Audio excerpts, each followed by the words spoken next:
– это месяц прощения. Рамадан – это месяц покаяния. В Рамадан шайтанов заковывает в кандалы. В Рамадан открываются врата райских садов. В Рамадан запираются врата огненной гиены. Рамадан – это лекарство от всякой беды. Рамадан – лечение от любой печали. Рамадан ведет сердца к Создателю. Рамадан – это возвращение тех, кто бежал от Аллаха. Рамадан – это успокоение души с ее покровителем. В Рамадан Аллах становится ближе к своим созданиям и приближает их к себе. Не только сам раб может приблизиться к нему, и это приводится в словах пророка, да благословит его Аллах и приветствует, который он передает от своего Господа. Если мой раб приблизится ко мне на 5,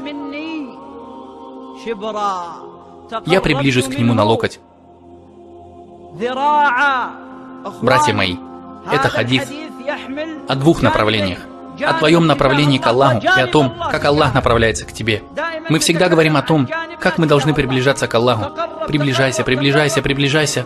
Но мы забываем божественную милость и божественную щедрость, когда приближается Он. Свят Он и велик, который говорит: «Я приближусь к Нему на локоть. Я приближусь к Нему на сажень. Я брошусь к Нему бегом». Месяц Рамадан – это месяц прощения, месяц освобожденных от огня. Да, каждую ночь часть людей будет освобождаться от огня.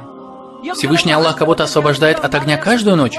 Аллах прощает в этом месяце, так как не прощает в другое время. Он дает нам удивительный подарок в этом месяце. Задумайтесь об этом. Этой ночью мы хотим пережить всю глубину чувств от слов Аллаха и слов пророка, да благословит его Аллах и приветствует. Знаете, братья, некоторые люди переживают, плачут и обливаются слезами, когда им говорят, что завтра Рамадан. Потому что до этого они целый месяц или даже целый год говорили: «О Аллах, доведи до меня Рамадан! О Аллах, доведи до меня Рамадан! Продли мою жизнь, чтобы я дожил до этого месяца! О Аллах, сделай так, чтобы я застал Рамадан в этом году! О Аллах, доведи его до меня!» Он боится умереть до него. Ты видишь, как тот, кто чем-то болеет и предполагает, что может скоро умереть, доживает до Рамадана и плачет от счастья, потому что он чувствует, что чуть было не лишился Рамадана. Аллах хочет простить тебя.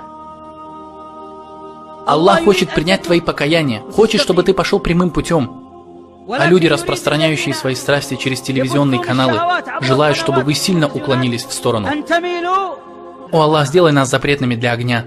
О Аллах, сделай нашу кожу запретной для адского огня. И сделай нас из числа тех, кто перейдет сират за мгновение ока и войдет в рай в прекрасном виде, как полная луна. О Господь миров, о Господь, мы достигнем этого не за счет наших дел, но по Твоей милости, милосердию и щедрости, о Господь миров.